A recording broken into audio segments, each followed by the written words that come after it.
मैंने आज अपने स्टूडियो में ख़ास तौर पर एक ख़ास पर्सनालिटी को दावत दी है। मेरे साथ बैठे हैं शाम सिंह जी।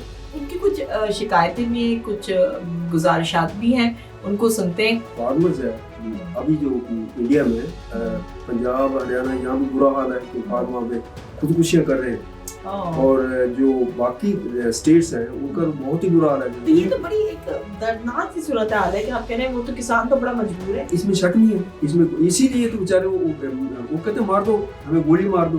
तो ये जो फार्म बिल है ये वर्चुअली इसके पीछे जो मेरी अपनी फीलिंग है वो ये कि अभी वहाँ पे नाम आ रहा है, ओपन है, सीक्रेट है, अदानी अंबानी है ना, और वो मीडिया टोटली जो जिनको मोदी मीडिया बोल रहे हैं वो सारा उन्होंने कंट्रोल कर रखा है। तो गवर्नमेंट को ये बैक कर रहे हैं। गवर्नमेंट कैसे बैकअप करे, वो फार्मर को सपोर्ट करे या अदानी अंबानी को करे? तो अदानी अंबानी तो उनको नचा रहे हैं। इसका क्या करेंगे अगर पूरी दुनिया में आप लोग आवाज उठा रहे हैं?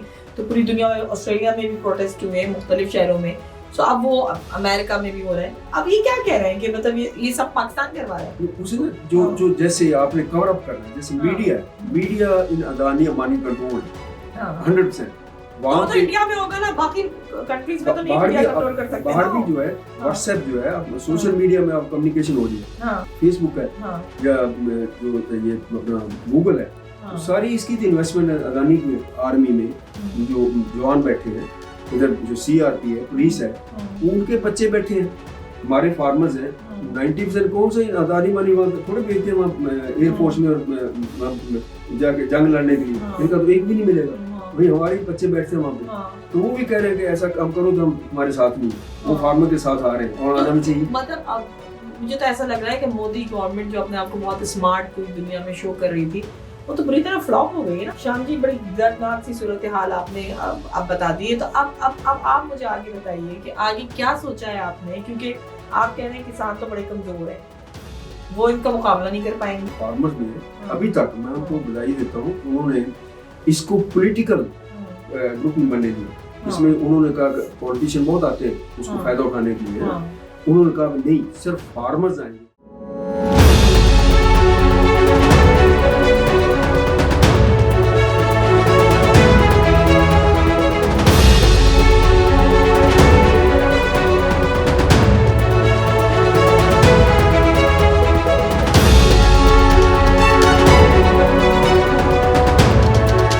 सलाम, नमस्ते, सत श्री अकाल, नमस्कार एंड वेरी गुड इवनिंग। मैं हूं शफक जाफरी और आप देख रहे हैं पहचान टीवी। कोशिश हम सबको मिलकर ये करनी चाहिए कि जहां कहीं कोई भी नफरतों का प्रचार कर रहा है या किसी का हक मार रहा है, तो हम सब बाहैसियत इंसान मिलकर उसके खिलाफ आवाज़ उठाएं और हम मोहब्बतों का प्रचार करें। बड़ा मुश्किल लगता है ये करना, कहना बड़ा आसान लगता है, लेकिन इसमें उलट होता है। मैंने आज अपने स्टूडियो में ख़ास तौर पर एक ख़ास पर्सनालिटी को दावत दी है, जो कि मोहब्बतों का प्रचार भी करना चाहते हैं और जो हुकूक को सलब करने की कोशिश जिनकी की जा रही है, वो उसके हक के लिए आवाज़ बुलंद करना चाह रहे हैं। मेरे साथ बैठे हैं शाम सिंह जी। शाम सिंह मेरा नाम है। अच्छा, शाम सिंह जी जो है वो, जैसे कि आपने देखा होगा, सिख कम्युनिटी को रिप्रेजेंट कर रहे हैं और उनकी कुछ शिकायतें भी हैं, कुछ गुजारिशात भी हैं, उनको सुनते हैं। शाम सिंह जी, मैं आपको वेलकम करती हूँ अपने स्टूडियो में। शफक जी, मैं थैंक यू सो मच कि आप मेरे को ये मौका दे रहे हैं कि आपके साथ बैठ के मैं कुछ किसानों के बारे बातें करें और जितनी मेरे को नॉलेज है मैं आपसे शेयर करूँगा। अच्छा, क्योंकि आजकल जो हॉट टॉपिक है वो यही है जो किसानों के साथ हो रहा है, जो बिल पास किया है, ये हो क्या रहा है? थोड़ा सा इसका बैकग्राउंड बताएं, क्यों हो रहा है? क्योंकि पूरी दुनिया में शोर है, उस वक्त हम ऑस्ट्रेलिया में बैठे हुए हैं और यहाँ पे भी इसका बहुत शोर मच रहा है और मुख्तलिफ शहरों में प्रोटेस्ट भी हुआ है। इस वक्त जी ऐसे कि मैं बेसिकली फार्मिंग फैमिली से हूँ, सारी उम्र मेरी फार्मिंग फैमिली से रही और मैं फार्म इंजीनियर हूँ बेसिकली। अच्छा, तो मैं फार्मिंग के बारे, इंज एंड आउट्स, हमारे कैसे वहाँ पे परचेज होता है, सेल होता है, सब जानता हूँ। तो मेरी ऑनेस्ट फीलिंग ये है कि जो फार्मर्स है अभी जो इंडिया में पंजाब हरियाणा यहाँ भी बुरा हाल है कि फार्म वहाँ पे खुदकुशियाँ कर रहे हैं और जो बाकी स्टेट्स हैं उनका तो बहुत ही बुरा हाल है। जैसे बिहार से जो फार्मर्स हैं वो बेचारे, उनकी जो होल्डिंग्स है बड़ी है, लेकिन वो लेबर करने आ रहे हैं पंजाब में। तो बेसिकली क्या है कि जब से ये शुरू हुआ है, मतलब जैसे मान लो एक एम्प्लॉई है, उसको अब हर साल इंक्रीमेंट मिलती है, कुछ को और एडिशन वो तो हो रहा है, they are in the ruling class. लेकिन फार्मर्स की है जो उनके जो इनपुट्स हैं, जैसे मान लो फर्टिलाइजर, इंसेक्टिसाइड है, पेस्टिसाइड है, सीड्स है, मशीनरी है, उसकी तो कास्ट चली गई स्काई में ना, इतनी बढ़ गई। लेकिन उनकी जो रिटर्न है उसमें अभी डिटर्न करते हैं मिनिमम सपोर्ट प्राइस, और वो भी लिमिटेड जो है ना क्रॉप्स है उन पे देते हैं। बाकी कुछ क्रॉप्स हैं जो फार्मर टोटली डिपेंडेंट है, जैसे मैंने एक्सपीरियंस किया है, आलू है, टमाटो है। कई दफ़ा ऐसा होता है कि फार्मर्स वो जो टोकरी भर के जाता है सब्जियों की, वो मार्केट में जब लेके जाता है तो उसको टोकरी जो है खाली की कॉस्ट ज्यादा होती है, लेकिन भर के जाता है तो उसको डंप करता है बेचारा, उसको मतलब खेतों में फिर। तो उसमें ये छोटी प्रोसेस नहीं है, अबाउट 6 मंथ्स एक क्रॉप को वो जब सोइंग करते हैं तो उसको हार्वेस्ट करने 6 मंथ वो वेट करता है। 6 मंथ के बाद उसकी जो एक फैक्ट्री वाला है वो प्राइस अपनी खुद फिक्स करता है। कोई प्रोडक्ट बनाया है, इनपुट्स हैं, वेरिएबल वो करके प्रोक्योर मटेरियल कॉस्ट क्या उसको करके एंड प्रोडक्ट प्राइस वो खुद फिक्स। यहाँ फार्मर है बेचारा, वो बैगर है, उसकी प्राइस या तो गवर्नमेंट अभी जो कुछ दे रही थी मिनिमम सपोर्ट प्राइस वो देती है, नहीं तो टोटली डिपेंड है। कभी ओवर प्रोडक्शन होगी तो उसके प्राइस नहीं मिलता, अंडर प्रोडक्शन है 4 पैसे बन गए लेकिन फिर 3 साल वो तो विशेष सर्कल है। उसको अपनी day to day life run करने के लिए उसको बारो करता है, वो आड़तियों से पैसे, मिडलमैन से पैसे करता है। कोई इंश्योरेंस, क्रॉप इंश्योरेंस नहीं, कुछ नहीं है, तो टोटली डिपेंड है। वहां भी एक्सपेक्ट किया जाता है उसको। एक ब्याह शादी आ गई, उसके लिए उसने थोड़ा पैसा बारो करा, वो सारी उम्र उसको उतारती मर जाता है। तो ऐसे हालातों में जो तो किसी चाह नहीं होता कि मैं मर जाऊं। खुदा जो बहुत ज्यादा ऐसे, मैं मेरे फैमिली है, हमारी स्मॉल होल्डिंग है, मेरे को पता है हमारा आई चली मुश्किल से होती है नहीं। मैं कहता हूँ घर वालों को सोचता है वाई सेल, इसको सेल करो और कोई दुकानदारी कर लो। तो वो कहते हैं कि हमारी अटैचमेंट, हमारी शादी, लेना देना इससे पुरखों से वही करते आए हैं, पुरखों से वही करते आए, तो उसको करके वो ट्रेंड भी नहीं है, एजुकेटेड नहीं है, उनकी अटैचमेंट है, वो छोड़ के जाए कहाँ। तो ये जो फार्म बिल है, ये वर्चुअली इसके पीछे जो मेरी अपनी फीलिंग है वो ये कि जो अब जो है वर्ल्ड ओवर जो कॉर्पोरेट है ना, बिग हाउसेज है, वो छोटे, जैसे बड़ी मच्छी है वो छोटी को खाती है ना, वो सिस्टम चल रहा है। तो इसको इन्होंने पीछे जो है, जैसे अभी वहां पे नाम आ रहा है, ओपन है, अब तो सीक्रेट है, अदानी अंबानी है ना, और वो मीडिया टोटली जो जिनको गोदी मीडिया बोल रहे हैं वो सारा उन्होंने कंट्रोल कर रखा है। फंडिंग फाइनेंसिंग इवन जो गवर्नमेंट में है, जो डीलिंग है, वो सारी उनके थ्रू हो रही है। तो they are the ones who are running the show, even government को भी। तो वो जो ऐसे अभी जो ये बिल अभी है, जो इनकी ट्रीटमेंट, इनको जो एग्रीमेंट है वो तो 3 साल 4 साल पहले हो चुकी है। वो जो अदानी अंबानी, उन्होंने तो ऑलरेडी वहाँ साइलोज, हरियाणा में, पंजाब में साइलोज मिलियंस ऑफ डॉलर्स बड़े मतलब वो हायर करके स्टील के बना बैठे। तो अब ये गवर्नमेंट ऑलरेडी उनके साथ डील कर चुकी है। अब गवर्नमेंट को ये बैक कर रहे हैं। गवर्नमेंट कैसे बैकअप करे, वो फार्मर को सपोर्ट करे या अदानी अंबानी को करे। तो अदानी अंबानी तो उनको नचा रहे हैं, है ना? तो वो तो फार्मर बेचारे बैठे हैं वहां पे। मतलब मेरे को रोना आता है, जैसे मेरे बताएं बैठी हैं, बहनें बैठी हैं, भाई बैठे हैं, हरियाणा है, राजस्थान है, यूपी, बिहार, सारे वहां पे आके बैठे हैं। उन पे स्टैंप लगाई जा रही है, ये जी इनको जो ये पाकिस्तान से ये टेररिस्ट है। इसका क्या करेंगे? अगर पूरी दुनिया में आप लोग आवाज उठा रहे हैं, तो पूरी दुनिया में, ऑस्ट्रेलिया में भी प्रोटेस्ट हुए मुख्तलिफ शहरों में, तो अब वो अमेरिका में भी हो रहे हैं। अब ये क्या कह रहे हैं कि मतलब ये सब पाकिस्तान करवा रहा है? उसे ना जो जैसे आपने कवर अप करना है, जैसे मीडिया है, मीडिया इन अदानी अंबानी कंट्रोल है 100%। वहाँ तो इंडिया में होगा ना, बाकी कंट्रीज में तो नहीं मीडिया कंट्रोल कर सकते। बाहर भी जो है व्हाट्सएप जो है, सोशल मीडिया में अब कम्युनिकेशन हो रही है। जो असल मीडिया है वो उनका, जैसे आप ये व्हाट्सएप नहीं, ये जो फेसबुक है या जो ये अपना गूगल है, सारी इसकी इन्वेस्टमेंट अदानी की है। तो आपको मतलब जो है वो दे आर ट्रांसमिटिंग, उनके एंकर बैठे हैं, जो ट्रांसमिट करना सच है झूठ है, वो वहाँ पब्लिक बेचारी वो दिन से लेकर सुबह तक जो टीवी देख रही है, जो मीडिया वाच कर रही है, उनका वो ओपिनियन बना लेते हैं, उसी से वोट भी लेते हैं। एक वो ईवीएम आ रखी है, ईवीएम को मिसयूज करते हैं, राज कर रहे हैं। तो ये सारा एक विशेष सर्कल है। तो इसके पीछे मैं जो फील करता हूँ, किसान बेचारे हैंड टू माउथ है ना उनके। अब ऐसा है कि आप जी आगे मान लो कंटेक्ट होगा, कंटेक्ट में एक फार्मर है, उसके साथ एक अंबानी अदानी है, उसने एक मल्टीनेशनल है, उसने कंटेक्ट किया हुआ है, और उसमें वो कहता है जी प्रोड्यूस आनी है, चेक क्वालिटी करेंगे। फॉर एग्जाम्पल राइस है, राइस का जो हम सेल करते हैं उसका 82% होता है, इतने पे आप सेल कर सकते हो, है ना? वो उस टाइम 1% ज्यादा है, कम है। और फार्मर्स के पास कौन से वहाँ ड्रायर लगे हुए हैं ना, वो कहेगा जी 1% मॉइस्चर आप, मैं तो नहीं खरीदता आपका। वो पड़ा, फार्मर क्या करेगा उसका, है ना? उसके पास उसको डंप करना ही करना, तो मर जाएगा। तो virtually they will be playing in the hands of this big sharks. उसमें अब मान लो कोर्ट में जाते हैं, अब एक तरफ कोर्ट में सोलिसिटर बिस्टर अदानी के बैठे हैं, एक तरफ मेरे वर्गा वो आदमी बैठा है जो घर से बेचारा स्कूटर में साइकिल पे जाता है, तो क्या लड़ेगा उसके साथ? तो virtually this is a sale of the farmers, a sale to the big sharks. तो ये तो बड़ी एक दर्दनाक सी सूरत हाल है कि आप कह रहे हैं वो तो किसान तो बड़ा मजबूर है। इसमें शक नहीं है, इसमें इसीलिए तो बेचारे वो कहते मार दो, हमें गोली मार दो। अब ये बात जो है, ये यहाँ से फार्मर से निकल के आर्मी में जो जवान बैठे हैं, इधर जो सीआरपी है, पुलिस है, उनके बच्चे बैठे हैं, हमारे फार्मर्स हैं।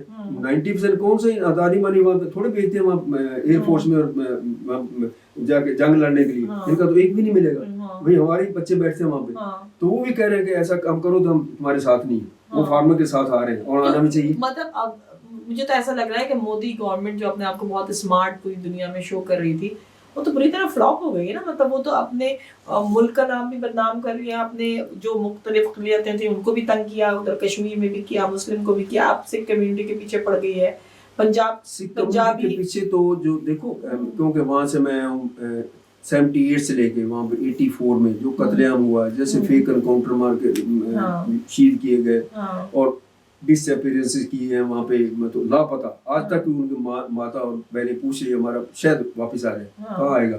तो सारा पीछे प्लान ऐसे नहीं है, ये किया गया है ना।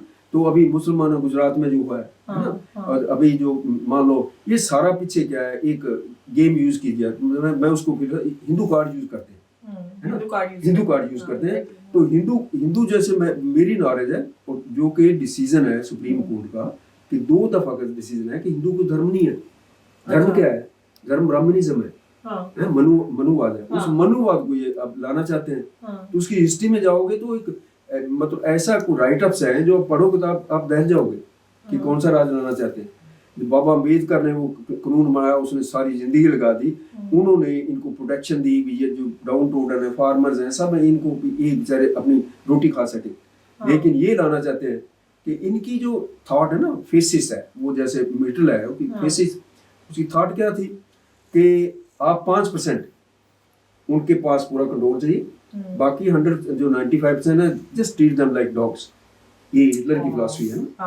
अब जैसे मैं एग्जांपल देता हूँ कि हिटलर की हिस्ट्री में आता है कि उसने जब ये एक अभी जो बना चुके हैं यहाँ पे यूपी में एक फोर्स, स्पेशल फोर्स क्या है कि they can go and catch hold of anyone, arrest anyone without A warrant, देने में नहीं मिलेगा आपको। ये किया था उसने, हिटलर ने, उसको गस्तापो बोलते थे। तो उसने उस फोर्स के जरिए लाखों जो जीव थे ना, उनको अरेस्ट करके जिंदा जला दिया था, कंबस्शन चैम्बर में मार दिया था। ये ऑलरेडी उस स्टेप पे जा चुके हैं, है ना।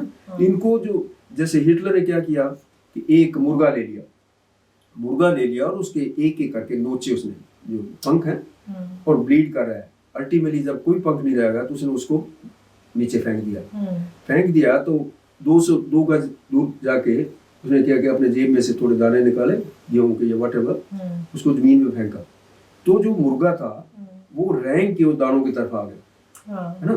तो क्या शो कर रहा था कि ये जो लोग हैं ना, इनको treat them like dogs, like animals, इनको इतना दुखी कर दो कि दाने के लिए तरसे और फिर खिसक के सिसक के उस दाने की तरफ आए। अच्छा श्याम जी, बड़ी दर्दनाक सी सूरत हाल आपने अब बता दी है। तो अब आप मुझे आगे बताइए कि आगे क्या सोचा है आपने, क्योंकि आप कह रहे हैं किसान तो बड़े कमजोर हैं, वो इनका मुकाबला नहीं कर पाएंगे। एक तरफ मुझे ये जवाब दें कि अगर किसान खेतों में काम नहीं करेगा और अनाज पैदा नहीं करेगा तो ये हिंदुस्तानी आवाम खाएगी क्या? ये समझ नहीं आ रहा मोदी सरकार को। उसमें ऐसा है, बड़ा क्लियर है कि अगर किसान सरवाइव नहीं करते, इसका असर सारे इंडिया, उनको जो मोटी जनता उनको छोड़ के 10-15% को, बाकी सारे जैसे छोटे बिजनेसमैन है, अब जो छोटे बिजनेसमैन जैसे बड़े मगरमच्छ आएंगे, मल्टीनेशनल आएंगे, वो वाइप आउट हो जाएंगे। मॉल्स आएंगी, छोटे छोटे बिजनेस सारे ठप हो जाएंगे। हमारे ऑस्ट्रेलिया में हो रहा है ना, वर्ल्ड ओवर हो रहा है। और जो जिम्मेदार है जो प्रोड्यूस कर, जब जैसे होल्डिंग कैपेसिटी है, आज मान लो आज जिम्मेदार प्रोड्यूस करके लाया है, मेरे पास बड़े स्टोर हैं, मेरे पास एयर कंडीशन गोडाउन्स हैं, है ना, मतलब वहां पे मैंने स्टोर कर लिया। मैंने डिमांड एंड सप्लाई की बात होती सारी है ना, तो मेरे पास देखा कि अब जो है ये प्राइस इसका अप जा रहा है, मैं रिलीज करूंगा, नहीं तो नहीं करूंगा। ये फार्म तो नहीं करता, लेकिन ये मिडलमैन करेंगे। तो असर किस पे पड़ेगा? सारी जितनी जनता है ये सफर करेगी बहुत बुरी तरह, ये आने वाला वक्त बताएगा। अभी जो इसमें जो एक बड़ी वो है कि जो फार्मर्स में है, अभी तक मैं उनको बधाई देता हूँ कि उन्होंने इसको पॉलिटिकल ग्रुप नहीं बनने दिया। इसमें उन्होंने कहा पॉलिटिशियन बहुत आते हैं उसको फायदा उठाने के लिए, उन्होंने कहा नहीं, सिर्फ फार्मर्स आएंगे, फार्मर्स की यूनियन है, उनमें कुछ सेल हुए होते हैं ना, पार्ट है। तो उन्हें एक प्लस पॉइंट ये है कि जितने फार्मर्स हैं उसको अच्छी तरह समझ चुके कि असल गेम क्या है। उन्होंने नेगोशिएशन जितनी की है गवर्नमेंट के साथ जाकर, मिनिस्टरों के साथ, उनको लाजवाब कर दिया उनको। एक भी बात का सिर्फ वो इनको एक्सप्लॉइट कर रहे हैं, अभी एक्सप्लॉइट कर सकते हैं। ये कि इन फार्मर्स के जो क्रेडिट में बात जाती है वो ये है कि इन्होंने आज तक इसको नॉन वायलेंट रखा है, पीस रखा है। वहां पे आप जाओ तो आपको फील होगा कि घर जैसे इसको, मतलब लोग खा रहे हैं, पी रहे हैं, आ रहे हैं। इवन दिल्ली से जो लोग आ रहे हैं, बच्चियां आ रही हैं, वो फील करते हैं हमें तो ऐसा राज चाहिए। यहाँ पे इतनी शांति है, इतनी शांति, उतने प्यार से खाना पीना लेकिन ये पीस इसी तरह चलता रहेगा? आपको लगता है कि उसी तरह चलने देगी गवर्नमेंट इसको, मोदी सरकार? इधर जो है ना, जो फार्मर्स हैं उनको तो यही है कि उनको दे शुड कीप रेडी कि जो फैसिस्ट गवर्नमेंट है ना, वो किसी भी लेवल पे जा सकता है, इनमें वो दंगे करवा सकती है, कुछ भी करवा सकती है। जैसे फार्मर्स है, एक पॉजिटिव, बहुत जबरदस्त पॉजिटिव पॉइंट है शायद, क्योंकि मैं तो वहाँ से हरियाणा से रहने वाला हूँ। तो क्या हुआ कि उसमें एक जबरदस्त मूवमेंट चली कि हरियाणा, पंजाब और जाट जो यूपी, बिहार, राजस्थान है, वो सारे एक तरफ इकट्ठे हो रहे हैं। उनको मतलब दे आर थिंकिंग हम, और उन्होंने सारे इसको नेशनल लेवल पे, महाराष्ट्र से अब फार्मर्स आ रहे हैं, और उनके साथ जो लोग जनरल जो जिनको जैसे मान लो जिन्होंने वोटों डाली है ये जो बीजेपी को ना, वो भी अब इनके साथ आ रहे हैं। दे अंडरस्टैंड कि असल प्रॉब्लम और हमें ये फेस करनी पड़ेगी, फार्मर्स नहीं है।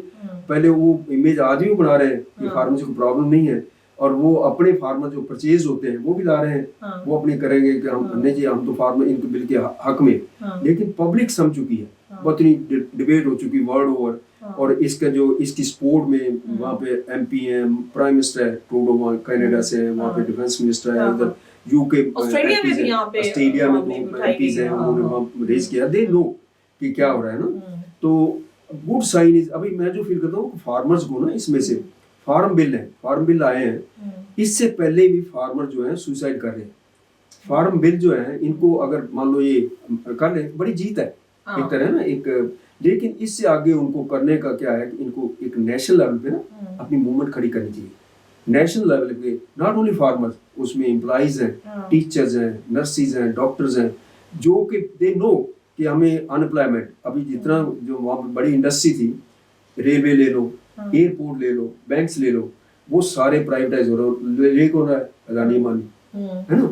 तो वो एम्प्लॉय कहाँ से, नौकरी कहाँ मिलेगी? लोग भूखे मरेंगे। तो they should all join them, put them all together, और उनका मैं तो ये कहूँगा इनको दे शुड वर्क टुगेदर। और ये 10-12% है जो पैसे से, मीडिया से रूल कर रहे हैं, उनको हटाओ पार्लियामेंट से, अपनी पार्लियामेंट सेट करो।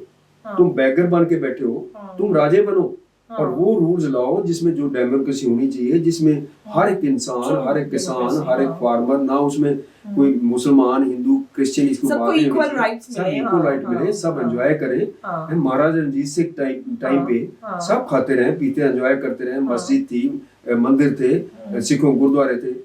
तो वो महाराजा रंजीत तो खुद, एक लेडी आ गई, उसने कहा कि मेरे घर पे खाने को नहीं है, रात को रूप बदल के राजा उसने अपने उठाई जस्ट के घर पे जाके छोड़ के आया है ना। ये नहीं बताया कि मैं राजा हूँ। तो हमें उस टाइप के महाराजे चाहिए, ना कि ये कि जो लोग मर जाएं और हमें चार को, हमें हमारे जो है इंटरनेशनल, और ये हो रहा है। और ये लोग जो इकट्ठे हो रहे हैं, इकट्ठे होके कि वहाँ पे प्लस पॉइंट ये, पावर तो लोगों के हाथ में, डेमोक्रेसी है ना, वोट राज है। तो उस वोट राज में ईवीएम को मिसयूज कर रहे हैं, जिससे ये राज कर रहे हैं, वो भी लोग उठ जाएंगे, सुप्रीम कोर्ट है, जो भी है, उनको लोग जब इकट्ठे हो जाते हैं रेवोल्यूशन उठा के बाहर मारेंगे और मारना चाहिए। मतलब ये कि अब आप हिंदुस्तानी आवाम को भी ये कहना चाहते हैं कि आपस में ये लोग लड़वाते थे आपको उस वाली पॉलिसी से बाहर निकले, एग्जैक्टली है ना? और अब एक पीसफुल हिंदुस्तान चाहिए। उसकी वजह ये है कि वो पीसफुल हिंदुस्तान होगा तो उसका पाकिस्तान से, बांग्लादेश, यानी जो डिफरेंट कंट्रीज हैं, नेपाल से, सबसे रिलेशन भी अच्छे बनेंगे ना। यानी मैं ये समझती हूँ कि सिर्फ हिंदुस्तान की आवाम नहीं बल्कि सराउंडिंग जितनी कंट्रीज हैं वहाँ के लोग भी बड़े पीसफुली रहेंगे, क्योंकि ये जो गवर्नमेंट है वो सिर्फ या तो लड़वाने में लगी हुई है या नफरतें फैलाने में लगी हुई है। एक ही एजेंडा ये डिवाइड एंड रूल, और उनका राज ही इसी बात है। और जैसे फॉर एग्जांपल है पाकिस्तान है, अब पंजाब डिवाइडेड, जो हम इस पंजाब से हैं वो उधर पंजाब है, तो उसमें हमारा जो कल्चर है, मेरे इन-लॉज जो है दे आर फ्रॉम लाहौर, है ना, वो मेरी छोटी सिस्टर है उसकी मैरिज पे है, जो हमने एंजॉय किया वहां पे, हम गए, उन्होंने जो रिस्पेक्ट दी, तो वो चीज ये अगर इसको प्रमोट करें हम, तो इंडिया का वो जो पोर्शन है जो पंजाब का बॉर्डर है, इसमें से आपका डायरेक्ट ट्रेड जो है सारे यूरोप में, ईरान, इराक, सारे यूरोप में, तो आप उस चीज को बढ़ाओ रादर देन कि आपको उसको लड़ाए जाओ, पाकिस्तान हिंदुस्तान ने अटैक कर दिया, चाइना ने अटैक कर दिया। अब आपका करतारपुर में आपका वो रिलीजियस है, कितना बड़ा एक वो जगह है, आप लोग वहां पे भी आना जाना चाहते हैं। Exactly. और वो सकाफती बुनियाद पर भी इंडिया पाकिस्तान के दरमियान तबादला हो सकता था, लेकिन वो सब कुछ खत्म होके सिर्फ इस वक्त एक दूसरे से नफरत, एक दूसरे से फासले, हम इधर बाहर ममालिकों में बैठे हुए, यहाँ पे भी हो रहा है कि बात करते हुए डर लगता है अरे ये इंडियन है, ये पाकिस्तानी, ऐसा कुछ नहीं है। यहाँ पे भी हम लोग मिल के रहना चाहते हैं और रहते हैं। तो हिंदुस्तान में भी मुख्तलिफ कल्चर के लोग या मुख्तलिफ रिलीजन्स के लोग मिल के रहना चाहते हैं। आप उन सारे हिंदुओं को क्या पैगाम देना चाहते हैं जो कि बेवकूफ़ बन रहा है मोदी सरकार के हाथों? उनको मैं तो यूँ कहूँगा कि अपनी हिस्ट्री पढ़ो और मनुस्मृति पढ़े। मनुस्मृति में जो, मैं हिंदू मान लो, आप मानेंगे नहीं आप, कि एक तरागी होती, तरागी काला धागा यहाँ पे पहन देते हैं, और मैं सिखों के घर पे पैदा हुआ, मेरे को अब पता चला है जाके कि तरागी का मतलब है कि मैं शूद्र हूँ, और वो धागा इसलिए, उसमें एक घुंघरू रहता है, एक छोटी टल्ली होती है ना, जो बेल है, तो जब बच्चा है वो घूम रहा है तो उसको बेल जा रही है ताकि ब्राह्मण को दूर से पता चल जाए कि शूद्र है, उसको टच ना कर जाए। ये हालात है, और ऐसे हमारे जैसे लोग इनको वोट डाल रहे हैं और वो हमें ट्रीट करें शूद्र कह के, हिंदू कह के। हिंदू को धर्म नहीं है, तो पहला काम है कह दो कि हम हिंदू नहीं है ना। हम जो ब्राह्मणवाद का जो मनुस्मृति पढ़ा है डिस्कार्ड करते हैं। हम ये प्रोविजन आपके मनुस्मृति पढ़ो, आपको आग लग जाएगी। मेरे जैसे मान लो मैं शूद्र हूँ कह रहा हूँ कि मेरे से मैंने तराकी पाई है, तो शूद्र के बारे जो लिखा हुआ है वो तो मेरे पर आज भी लागू है। और वो राज लाना चाहते हैं, वो मनुस्मृति का राम राज लेना चाहते हैं। राम ने खुद जाके शूद्र को, बेचारा वो बंदी कर रहा था, नमाज जैसे पढ़ रहा था, भजन कर रहा था, उसको शूट किया कि शूद्र होके तू बंदगी नहीं कर सकता। तो उन शूद्रों को, उन अपने आप को हिंदू कह के, वाल्मीकि है, वाल्मीकि वहां पे 22 करोड़ है। जैसे मैंने बोला कंबोजा जो है ये 30 करोड़ है, तो 30 करोड़ जो है मनुस्मृति ये सारे शूद्र हैं, ठीक है ना। तो तुम भाई उनको वोट क्यों डाल रहे हो? और वो तुम्हारे जूते मार रहे हैं, तुम ही उनको राज में बैठा रहे हो। इकट्ठे होकर अपना राज लो। उनको कहो भी या तो इसको बंद करो ये मनुस्मृति, नहीं तो हमारे साथ चलो। एक है, इक्वलिटी है, सब बराबर हैं, सब एक जैसे। इंसान पैदा होता है ना, कि एक इंसान के पैदा हो तो सुपर बन गया, गार बन गया, एक जो उसको अनटचेबल बना दिया। ये कहाँ का है आज की दुनिया में? लेडीज के बारे में अगर उसमें पढ़ो आप, लेडीज को इतने गंदे राइट दिए गए हैं, आप पढ़ो, रोंगटे खड़े हो जाएंगे। तो ये वर्ड और मैसेज आना चाहिए कि this is the Ram Raj they want to bring, और वो नहीं होना चाहिए। हाँ, मतलब आपका दुख और दर्द मैं समझ रही हूँ, क्योंकि जो किसान फैमिली से ताल्लुक रखते हैं उनको पता है कि उनके पुरखों ने कितनी मेहनत की है, और उनके इन लोगों के पूरे खानदान जो है वो यही काम कर रहे हैं। तो वो ऐसे कैसे जो ये कह रहे हैं खुदकशी करने पे मजबूर हो गए वहाँ के लोग। तो अब पूरी दुनिया के जो इंसान है ना, यानी जहाँ जहाँ हिंदुस्तानी भी बसते हैं या जो दर्द इंसानियत रखते हैं, उनको इनकी आवाज़ के साथ आवाज़ मिलानी पड़ेगी। और इंसानियत का यही दर्स है, और हमें सबूत देना होगा कि हम सब इंसान हैं। छोटी सी गुफ्तगू थी श्याम सिंह जी के साथ, और मैं चाहूँगी कि आप इसको ज़्यादा से ज़्यादा शेयर करें, और ये पैगाम भी कि हम किसी मुल्क या किसी कौम के दुश्मन नहीं है, हम किसी इंडियंस के दुश्मन नहीं हैं, बल्कि हम जो सच और हक की बात है उसका साथ दे रहे हैं, और इसके पीछे पाकिस्तान की साजिश नहीं है। लेकिन मैं इतना ज़रूर कहूँगी कि तेरे भी सहन में गिरने लगे हैं संग तो क्या, चली थी शहर में ये रस्म भी तो घर से तेरे। कभी आपने कश्मीरियों को मारा, कभी आपने मुस्लिम अक़लियत को मारा, और अब आप जो मैं कहूँ किसानों के साथ कर रहे हैं या सिख कम्युनिटी के साथ कर रहे हैं, तो पूरी दुनिया में आपका अपना भयानक चेहरा लोगों के सामने आ रहा है। ये तमाम हिंदुस्तानियों को सोचना होगा। नेक्स्ट प्रोग्राम तक के लिए शफक जाफरी को और शान सिंधी को इजाज़त दीजिए। अपना बहुत ख्याल रखिए। खुदा हाफिज़। नमस्कार।